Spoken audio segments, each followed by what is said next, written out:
Bienvenue dans ce nouveau Deep Dive.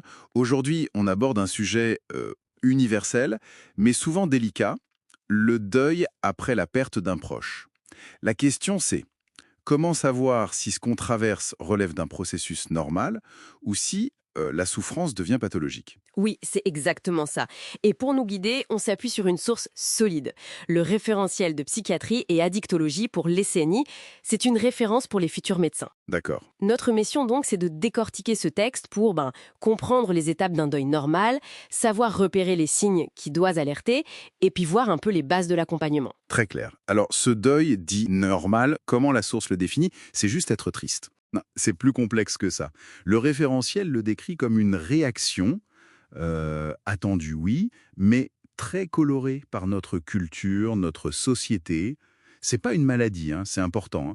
C'est un processus actif qui, normalement, évolue vers un apaisement. Mhm. On parle souvent de phase, mais attention, la source insiste bien. C'est pas une ligne droite avec des cases à cocher. C'est plutôt des étapes qui s'entremêlent. Ah, intéressant ça, la non-linéarité. Quelles seraient quand même ces grandes étapes, même si elles se mélangent? Alors, il y a d'abord le choc, la sidération initiale, ce moment où tout semble irréel, suspendu. Oui. Ensuite s'installe un état émotionnel souvent très douloureux. Tristesse, bien sûr, le manque, très fort, mais aussi parfois de la colère, de la culpabilité. C'est vraiment un mélange très personnel. D'accord. Et puis, enfin vient la phase de réorganisation. C'est là qu'on commence à intégrer la perte, à réinvestir la vie petit à petit. Et ça dure combien de temps tout ça? On entend parfois parler de délai. Alors, la source donne une indication. Pour la phase la plus intense, on parle d'une moyenne de 2 à 3 mois. Ah oui. Mais attention, c'est une moyenne. Vraiment, ça dépend énormément du lien avec la personne, de l'âge, des circonstances du décès.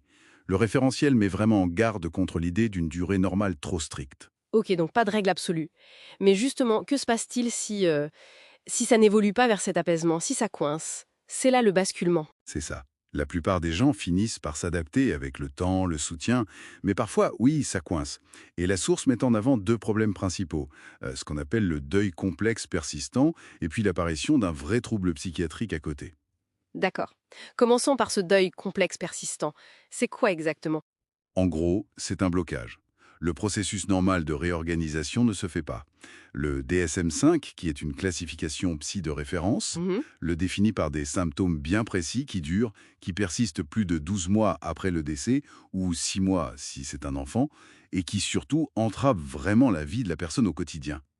Et ça ressemble à quoi, concrètement, ces symptômes qui durent? C'est une peine qui reste extrêmement intense, envahissante. Une préoccupation quasi constante, obsédante, autour du défunt, des circonstances de sa mort. Il y a aussi une grosse difficulté à accepter la réalité de la perte. Oui. Un évitement marqué de tout ce qui pourrait rappeler le défunt.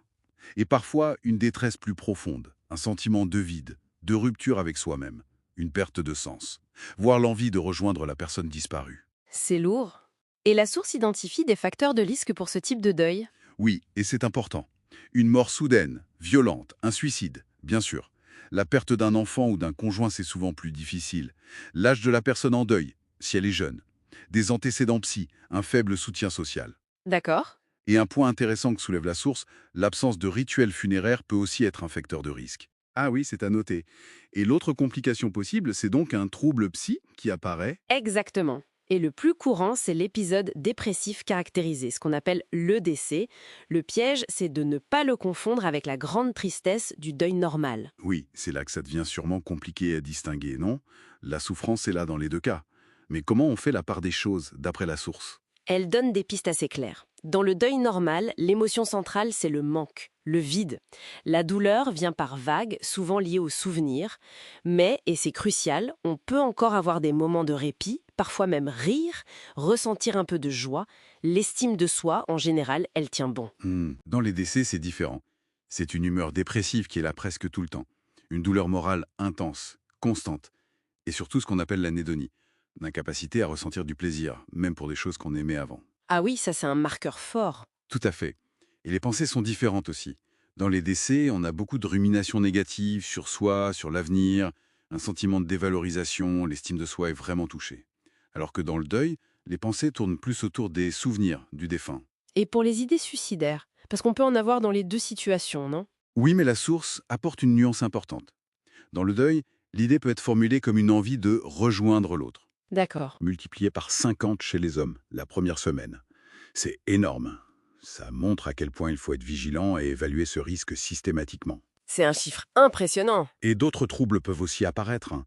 Un stress post-traumatique si la mort a été brutale, des troubles anxieux ou la décompensation de problèmes qui existaient déjà, comme des addictions par exemple. Bon, face à tout ça, comment on accompagne? Quel est le rôle des proches et celui des médecins? Alors, pour tout le monde, ce qui est clé, c'est l'écoute. Une écoute empathique, sans jugement. Valider la douleur, dire que c'est normal de souffrir. Encourager la personne à parler, que ce soit l'entourage ou parfois des associations spécialisées. Et le médecin dans tout ça? Son rôle, d'après la source, c'est d'abord de bien faire la différence entre ce qui est normal et ce qui devient pathologique, pour éviter de médicaliser une réaction naturelle. Oui, important. Ensuite, il doit repérer les complications, le deuil complexe, le DSC, le risque suicidaire, et évaluer les facteurs de risque dont on a parlé. Il peut organiser une surveillance si besoin, mais la source précise bien que la majorité des gens en deuil n'ont pas besoin d'un suivi médical spécifique. D'accord. Et si une complication est bien là, si c'est un deuil complexe ou une dépression? Alors là, oui, il faut une prise en charge. Pour le deuil complexe persistant, on va plutôt orienter vers des psychothérapies adaptées. Les TCC, les thérapies comportementales et cognitives, sont souvent citées comme efficaces pour aider à retravailler les pensées et les comportements bloquants. Ok. Et pour un DEC, donc une dépression, si elle est sévère, invalidante, eh bien on la prend en charge comme toute dépression. Ça veut dire évaluer en priorité absolue le risque suicidaire et discuter éventuellement d'un traitement antidépresseur, comme les ISRS ont première intention souvent. Très bien. Donc, si on résume, le deuil, c'est un cheminement personnel, douloureux mais naturel. Le vrai signal d'alarme, c'est quand la souffrance ne bouge plus, qu'elle envahit tout, qu'elle empêche de revivre. Ça peut signer un deuil complexe ou une dépression, et là, il faut une aide spécifique. Et gardez toujours en tête cette vigilance sur le risque suicidaire. C'est exactement ça. Tout l'enjeu est là. Respecter le temps et la manière de chacun, tout en sachant repérer quand ça dérape et qu'une aide devient nécessaire. Parfait. Et pour finir, une petite réflexion qui prolonge un peu ce qu'on a dit. Tu as mentionné que la source citait l'absence de rituel comme facteur de risque. Oui, tout à fait. Et ça ouvre une question intéressante, je trouve, pour aujourd'hui. Dans nos sociétés actuelles, les rites funéraires changent beaucoup. Ils se personnalisent. Parfois même, ils s'amenuisent, ils disparaissent presque. Mhm. Quel impact ça peut avoir, au fond, sur notre capacité, à la fois individuelle et collective, à traverser le deuil, à intégrer la perte? Le rôle du symbole, du collectif face à la mort, c'est une question qui reste très pertinente. Une excellente question pour conclure ce deep dive. Merci beaucoup.